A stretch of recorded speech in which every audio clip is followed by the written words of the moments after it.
கந்தகுரோ உன்னையன்றி இவ்வுலகில் ஒன்றுமில்லை என்றுணர்ந்தேன். நன்கறிந்து கொண்டேன் நானும் உனதருளால் விட்டிட மாட்டேன். கந்தா வீடதருள் வீரே, நடுநற்றித்தானத்து நானுனை தியானிப்பேன். பிரம்ம மந்திரத்தை போதித்து வந்திடுவாய்.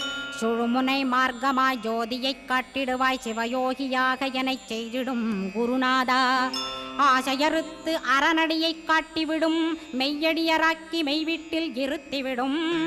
கொங்கு நாட்டிலே கோயில் கொண்ட ஸ்கந்தகுரோ, கொல்லிமலை மேலே குமரகுருவானவனே, கஞ்சமலை சித்தர் போற்றும் ஸ்கந்தகிரி குருநாதா, கருவூரார் போற்றும் காங்கேயா ஸ்கந்தகுரோ, மருதமலை சித்தன் மகிழ்ந்து பணிம் பரமகுரோ, சென்னிமலை குமரா சித்தர் கருள்வோனே. சிவவாக்கிய சித்தருளை சிவன்மலையில் போற்றுவரே, பழனியில் போகருமே பாரோர் வாழ பிரதிஷ்டித்தான்.